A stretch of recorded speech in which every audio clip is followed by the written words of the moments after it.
Good morning, students. Today we will start the revision of very first chapter, chemical reaction and equation.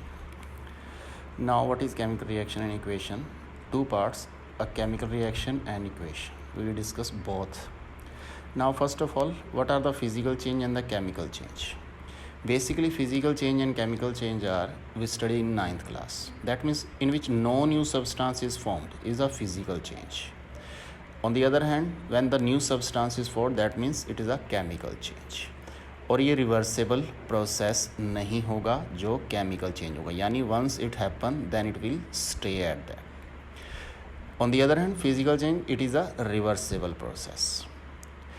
जैसे ice से water में बन जाएगा और water से दोबारा से फ्रीज करके उसको आइस में कन्वर्ट कर देते हैं, but iron when get rusted it can not be reverse back.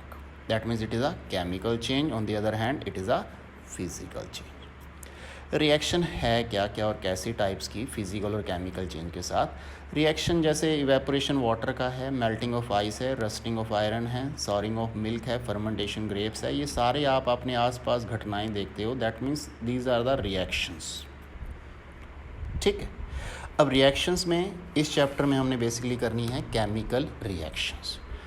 तो करैक्टरिस्टिक्स क्या होंगी कोई भी रिएक्शन, केमिकल रिएक्शन कब कहलाएगी? वो तब कहलाएगी बच्चों जब चेंज इन टेम्परेचर होगा. टेम्परेचर अगर बदलता नज़र आएगा that means going to be a chemical reaction. अगर गैस रिलीज़ होती हुई नज़र आएगी केमिकल रिएक्शन. कलर चेंज होगा, स्टेट चेंज होगी या प्रेसिपिटेशन फॉर्मेशन होगी, दैट मीन्स ये सारी करैक्टरिस्टिक्स जहाँ भी होंगी दैट मीन्स वहाँ होगी केमिकल रिएक्शन. अब इसको करने से पहले हम करते हैं chemical equation. Chemical equation word equation या रिप्रेजेंटेशन इन सिंबॉलिक फॉर्मेशन बोला जाता है. क्या है अब वर्ड इक्वेशन? दैट मीन्स जैसे ये लिखा हुआ है SODIUMs वर्ड की फॉर्म में, सिंबॉलिक फॉर्म ये रहा.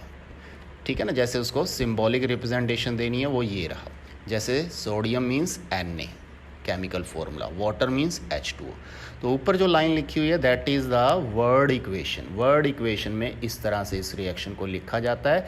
अब इसके केमिकल फॉर्मूले में कन्वर्ट कर दिया. दैट मीन्स ये इजी वे हो जाता है किसी चीज़ को सिंबॉलिक फॉर्म में रिप्रेजेंट करना. ये सेकंड एग्जांपल दिया हुआ. केमिकल इक्वेशन होती क्या है? जिसमें एरो का साइन होगा, लेफ्ट साइड यानी रिएक्टेंट होंगे, राइट साइड यानी प्रोडक्ट होंगे. वो कह रहा है short hand method for which reactants and products represent by different formula and symbol. जो रिएक्टेंट और प्रोडक्ट डिफरेंट फार्मूला और सिंबल से रिप्रेजेंट हो रहे हैं दैट मीन्स वो है केमिकल इक्वेशन. ये अब दो टाइप की होती है. So the two type of chemical equation, balanced and unbalanced chemical equation. Balance that means in which reactant and product have the same number of atoms. On the other hand, unbalanced, which is the more important than the balance, unbalanced equation in the other way we can say that it is a skeletal equation. यानी कि जिस equation में balancing करना रह गया हो, number of items दोनों तरफ बराबर करने रह गए हों, उसे हम बोलते हैं अनबैलेंस्ड या स्केलेटल इक्वेशंस. ठीक है. ऐसे आपको ये इक्वेशन दी हुई है NaH2O एरो देन Na2O. इसको हम इस तरह से लिखते हैं जैसे Na प्लस H2O एरो का साइन दे दिया, then sodium oxide plus hydrogen. अब ये है स्केलेटल फॉर्म. अनबैलेंस्ड. अनबैलेंस क्यों है? क्योंकि ये एलिमेंट लिखा, ये रिएक्टेंट लिखा, ये प्रोडक्ट लिखा.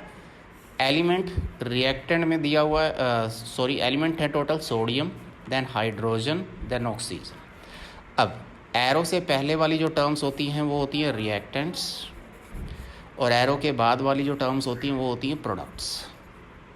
अब सोडियम 1 दिया हुआ है रिएक्टेंट में, हाइड्रोजन 2 दिए हुए हैं and the oxygen is 1. On the other hand right hand side में सोडियम दिए हुए हैं 2, ऑक्सीजन दिया हुआ है 1 एंड हाइड्रोजन दिए हुए हैं 2. तो बैलेंस में साफ देखिए कि ये दोनों सेम है, दोनों तरफ रिएक्टेंट में भी और प्रोडक्ट में भी ये भी सेम है. प्रॉब्लम इनकी है, यानी यहाँ रिएक्टेंट में 2 से मल्टीप्लाई कर दो जहाँ सोडियम है.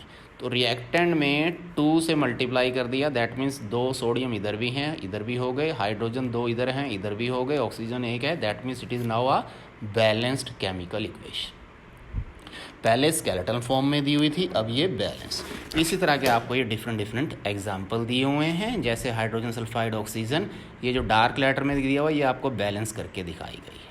आप इसकी प्रैक्टिस कर सकते हो, या डिफरेंट मेथड्स दिए हुए हैं। ओके स्टूडेंट्स, 1 मार्क्स का ये क्वेश्चन पेपर में आ सकता है, बैलेंस करने वाला। किसी को कोई डाउट हो तो वो क्लियर कर सकता है। Okay then.